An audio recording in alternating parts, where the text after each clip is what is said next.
Hello everyone, Learning Gaming here, and today we are gonna play Civilization 6 as I said on my last Isaac video.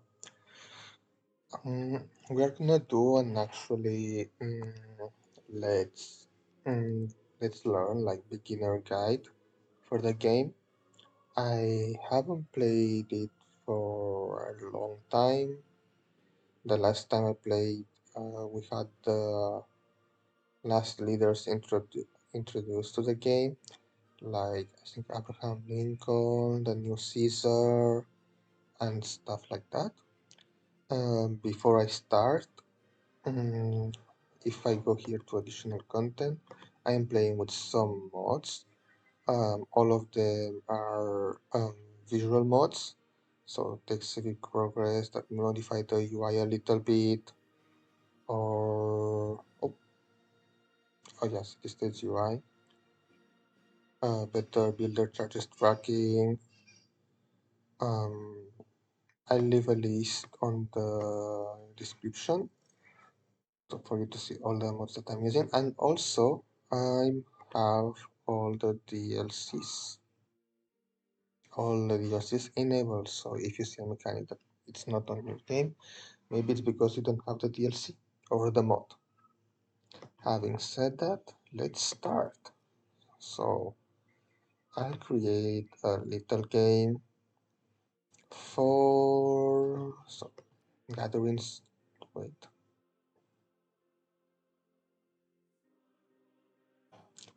the working groups.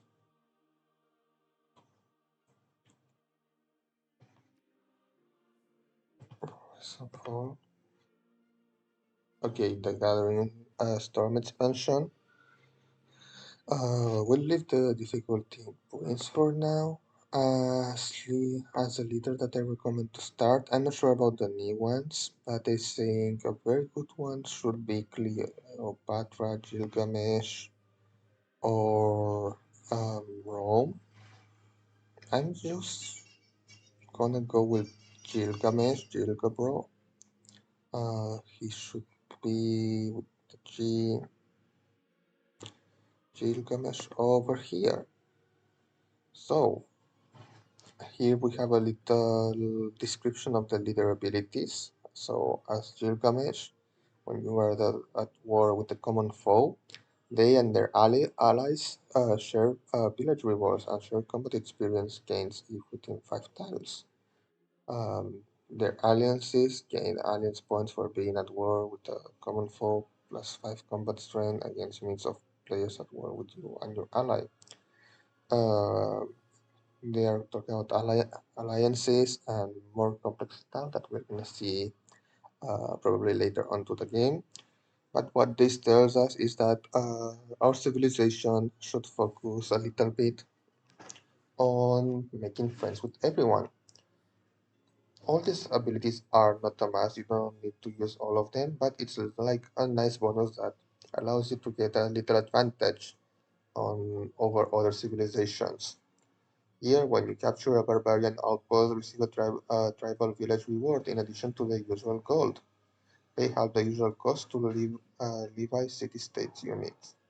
So Marian unification. So basically, in the beginning of the game, we're gonna find some barbarians. If we destroy their post, we will get a nice reward basically, and we can also like hire mercenaries from city states. This is our unique unit. It's from the ancient era. It's stronger than all other starting units, and it has no penalty against anti-cavalry units because it changes the our heavy cavalry. Actually, no. I think it's we don't have a heavy cavalry in the ancient era. Was it like that? And well, it has 4 movement if it starts in open terrain, which means that we don't have a forest. I think open terrain is like no forests or jungles. And we also have a special building that's a ziggurat.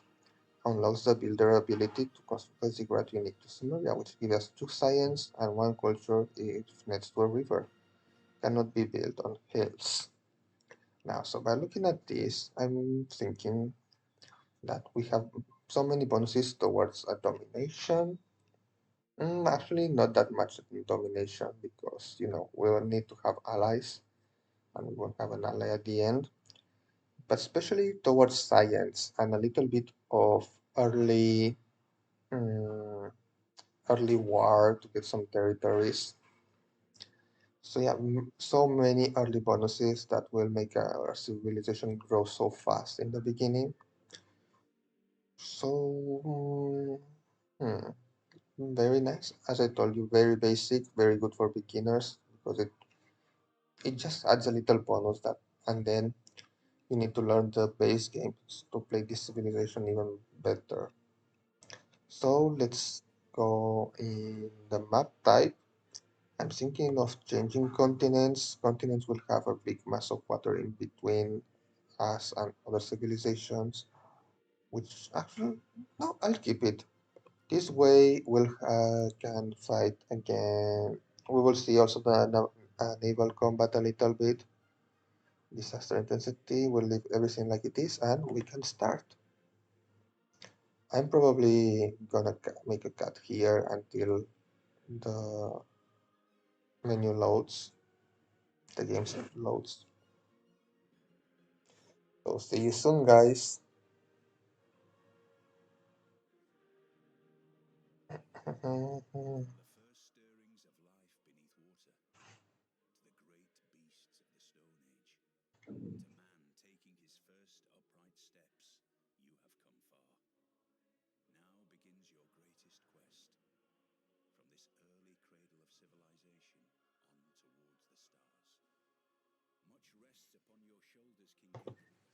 So we are here. Before I start, let me up the volume a little like this.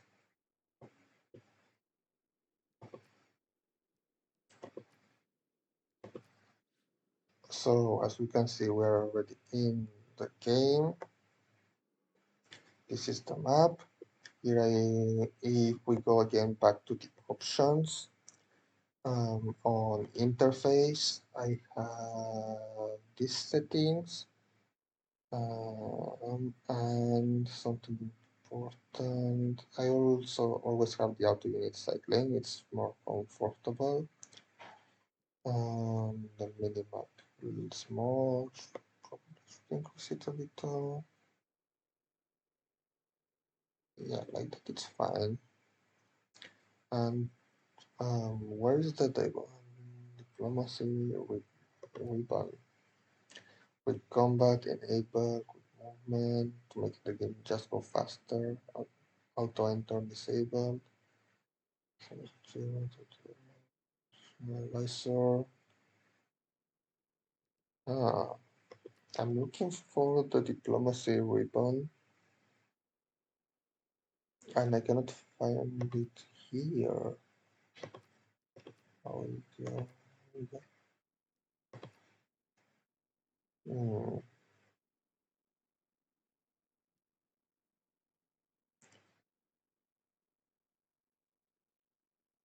Oh, I think it's this one. So using that ribbon. Yeah, probably. Weird. I don't remember it being there. But okay.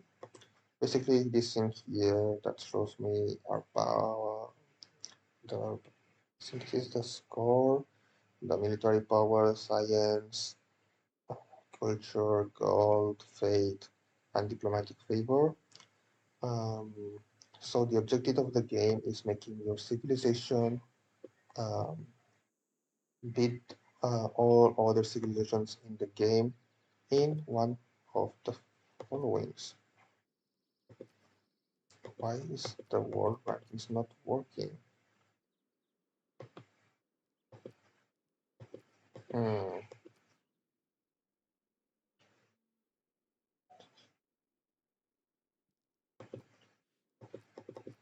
For some reason, world rankings.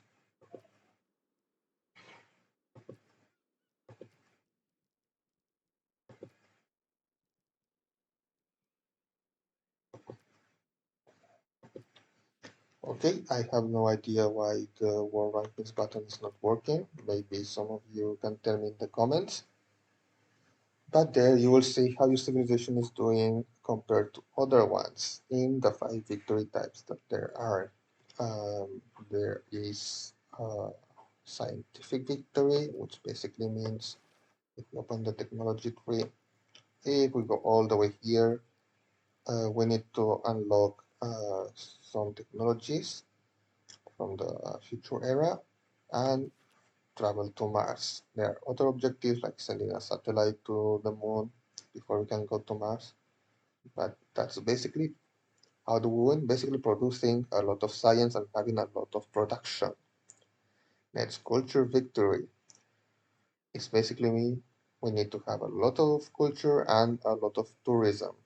We get that by building national parks and uh, world wonders. Also, with theater districts, we can have great works of art and music that can boost our tourism. Religious victory, we need to expand our religion to the majority of civilizations. Like it needs to be the most followed religion in every single civilization. And diplomatic victory, um, we basically at one point we're gonna start what's called the World Congress, and we need basically to get votes. Um, we can get votes by making interesting policies or by spending diplomatic favor and voting for our own policies. And lastly, the domination one. The domination one means that I need to control every single uh, enemy capital at one turn. At one point in time, I need to control every single capital. Um, we have a 500 turn limit in this case because I'm playing on standard speed. And then there's also the score victory, like if no one wins by turn 500, the person with the most score wins. Also on the map, let's see. Oops, not this. This is strategic victory. Map options. I have these ones that let me show the yields of each tile. And basically, we are now controlling our settler with this guy here. We are going to create our first city. Um, as for our normal rules, if we go here on lenses and click on settler on number 4, we can see how good a certain tile is to make a city. So the green tiles, it has fresh water, which this will give our city like 3 more housing, allowing us to have 3 more population. Coastal water, like next to the sea, it will give us 1 housing. Settling here, it will give us a total of 0, other than the one that the city starts with. Red it means that we cannot create a city there, and this is the new thing, yellow, that if we do that, the AI will get angry, or enemies will be angry. So by looking at also, this shows us that these tiles can float, which normally will damage any buildings on here, but also at the same time, sometimes it can give a bonus yield. So by looking at this, I'm thinking of settling on the furs. As you can see, it's a luxury resource. This is important for happiness of our citizens. If they are not happy, we'll have a lot of debuffs. If they are happy, we will have a lot of buffs. But in red, it says that it requires animal husbandry. Animal husbandry is a technology here. So in order to have force, we will need to have this investigated. But if we found a city on top of a luxury resource, we don't need to have animal husbandry. We will need it for future ones, but for this one, it's okay. So that's what I think I'm gonna do, and I'm gonna explore with my warriors around here. And my settler will go here. I'm missing a turn, but I think that it will personally be worth it. And I can see another rivers. So yeah, let's go. As you can see, cows also, well, cattle also requires animal husbandry and not rice, interestingly. So we'll click on here on found city. It will remove the woods. Yes, no problem. And we get some kind of like achievement, civilization achievement, which is to make our first city, and we get one error score because we found it a city nearby flood tiles. Our city will grow to a maximum of 3, so it will go all the way over here, and that's the size of our of this city. We can build cities outside of this range, and that will make them share tiles. Mhm. Normally, you want to build cities close together.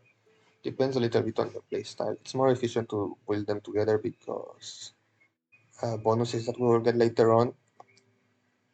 So yeah, let's continue exploring with our warrior. A little trick that you can do is by pressing for the settler, you can look around and see, oh, this is red. This means that there's a civilization nearby. Wait, one, two, three. There's a civilization around here. Oh, and we need to pick what to study. So since I see maybe a little bit of mining, mining will let us make mines, quarries, and will allow us to chop and harvest copper. Hmm, but I don't have many hills. We can build mines on hills and quarries here on stone tiles, but normally it's not very good to improve the stone tiles. So I'm thinking of animal husbandry and improve the cattle tiles because it will give us a little bit of production, as you can see. And after that, um, how can I say that? We will get some bonuses on our pastures. For example, oh, with stirrups, we will get one more food. With replaceable parts, we will get one more productions. The camps are the same, but for foxes, horses, we will be able to see where horses are, and then we can harvest cattle, sheep, and deer. So yeah, let's study that. As for culture, we are studying the code of laws. Now we have a city. Each city allows us to build something, to produce something. I think normally I would recommend you to get a scout. It allows us to explore more, and I added it in the queue. We also have the war guard, but it will take 11 turns, and I don't have anyone to go to war against for now. Said that, let's continue. My turn again. If I click for, yep, there's definitely someone there very close to me. Oh, it's a city state. Taruga and the scientific one. Okay, since we were the first ones to discover it, we have got an envoy. And if we look here, if we send at least 3 envoys and we are the people with most influence, um, it will give us plus 5% science in all cities for each different improved strategic resource we have. So far, we don't have any strategic resources because we need to unlock them. For example, horses are a strategic resource. And if we look further into the tech tree, and we go around here, um, if we investigate bronze working, we can discover iron, and then iron will appear into the map. Also, where is my unique building? Um, should be in the beginning. Let me ziggurat. Oh, I think we already can build a ziggurat. So we just need to sort of get a builder. So, okay, that's it. When we go on hills, we can see a little bit farther away, and forests and jungles block our vision. So here we have some more luxury resources, spices and dyes.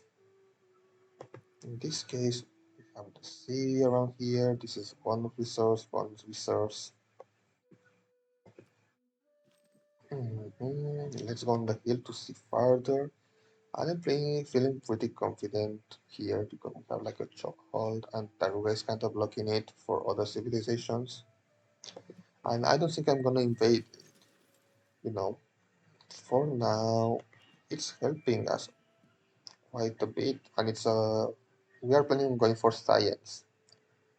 So yeah, it's pretty decent. I'm gonna take my scout to explore the north, which seems like we already hit the coast. And for the next one, should we get a settler? I haven't found much of a very good space. Maybe I'll get myself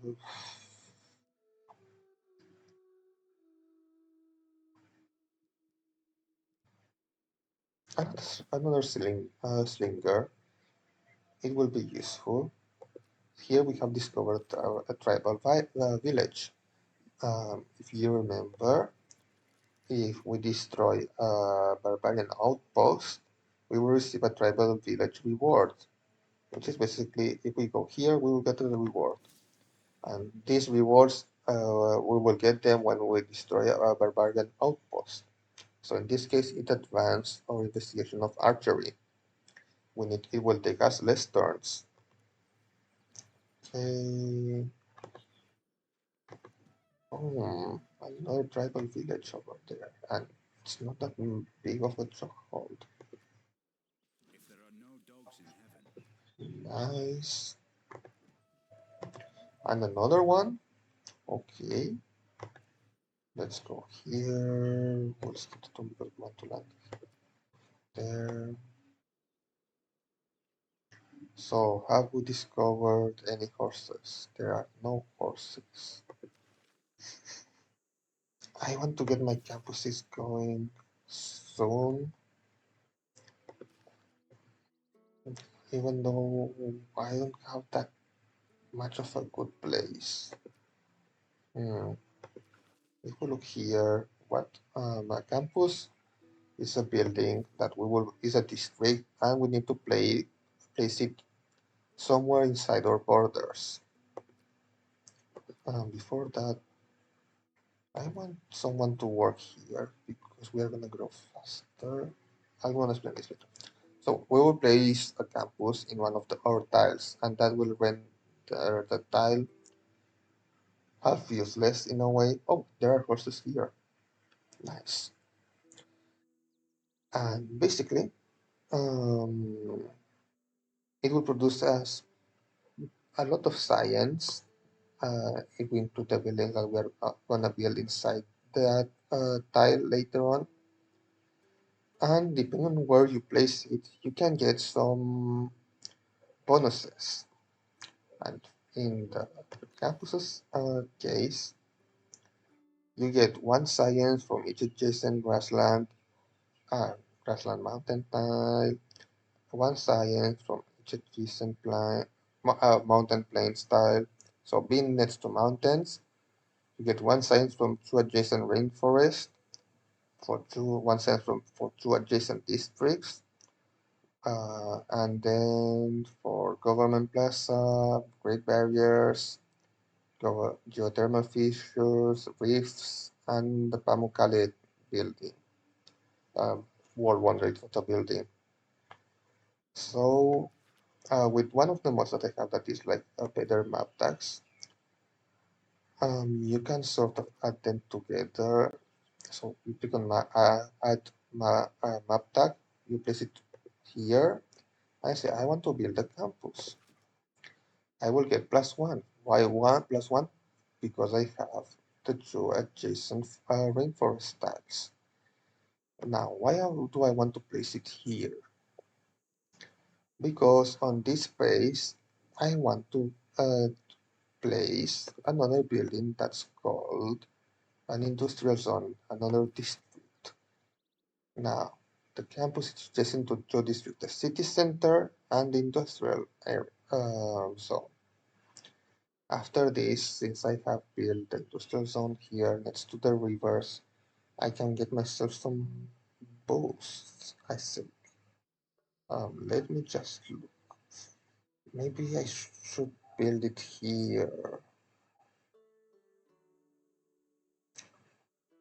Can so if I build it here, this will be a dam, river. So if I change this to a campus, delete, yeah, I'm not getting +1.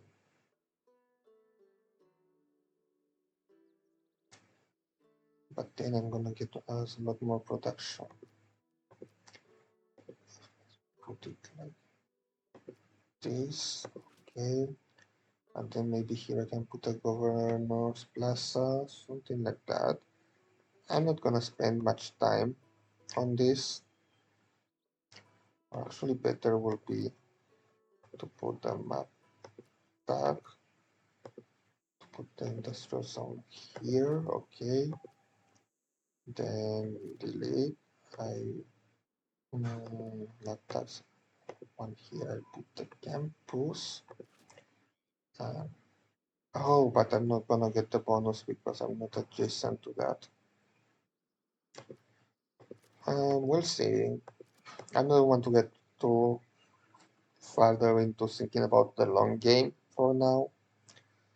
Next, here in the menu, I click on the Manage Citizen buttons because they were working these tiles, these two tiles. Because I have two population, I can make the citizens work two tiles. One of them was this one that gives me two food and two production, and basically one citizen needs two food. Um, so to make your population grow, you will need to be producing more food than the double amount the amount of your citizens. Making so for example now I have two. That means that I need to produce 4 food at least. Now I'm producing 3 + 3, 6 + 2, 8. So I have 4 extra food. That's how fast I'm gonna grow, which is in 5 turns in this case. Why don't I want to work this time? Because since I'm doing so good, if I move one here, I'm at 3, I'm still growing. Mainly because I want my city to grow faster. That way I have more citizens and I can get more production quicker. Although right now, if I do like this, it's still gonna grow in 5 turns. So I'm just gonna keep it like that. Let's see what this tribal village gives us. I think, let's see, one new population. That's great. And he's working there already. Perfect. Oh, and here we can see Hunza. Hunza is also the first one. We are the first ones to discover it. What does it give us? Ooh, also a very nice one to get gold. So traders, we'll get to it later. For the farther away they go, the more gold they will give us. One envoy that we can say to city states, but we don't need one now. We cannot get 3, so it's pointless. It's a little bit pointless for now. And here is a very good location for another city. We have 2 mountains. I need to settle there.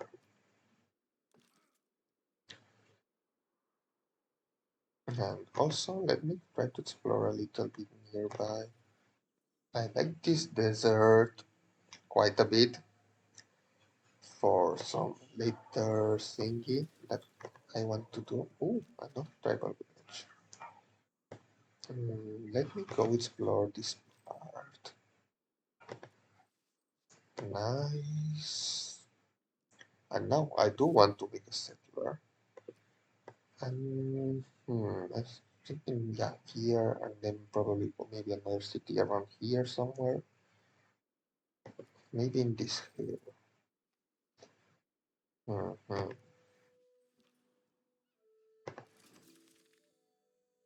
Oh, and Tarantino. And here we already reached the border of the map. Um, and Tarantino, we are not the first one, so that means that we have some other player around here. Gains 2% culture for each great person it has ever earned, up to a total of 30%. This is a really good culture civilization, and I should really try to avoid having other people be their suzerain. It can give me many issues. Like But at his best, so, he oh, is we already dangerous. discovered our third well code of law, so we Fighting can for have law and a justice. government. So we have for now chiefdom, and our policies are these cards. We have one red space, which means we need to put here a red card. So for now, I haven't found many barbarians, so I'll just get double experience for recon units like my scout. And here, I think that it's more beneficial to get one gold and one fate per turn. And maybe when we have more cities, we are gonna get this one, our urban planning. Because for now it's only one production. So confirm policies. We can change them anytime if we go here in government, view policies. Wait, no, we cannot do that. But later on, we can click a button and just change them for some gold. I think we cannot do that because we just made them. And let's open the civic tree to see what are we gonna work for. So it's also important to look at the boost. So for example, in improved retiles, I still don't have any builders, so it's gonna take us a lot of time. And it can save up to like 30 or 45% or 40% of the cost of the research cost. To discover second continent, that might be more doable and it will unlock trade routes. So let's go for that one so far. What we get here? Oh, we already progressed on the um, construction. So you remember the previous one? We already got the boost. So yeah, then let's just go for it. Go finish that one. Here, oh, oh my God, this is amazing. And there's a player here. So these years are not normal. Why? Because there is probably a natural wonder. And I want to get this tile so bad because it gives us science and fate. From the yields, I cannot remember which natural wonder it is, but I can also see someone's borders here.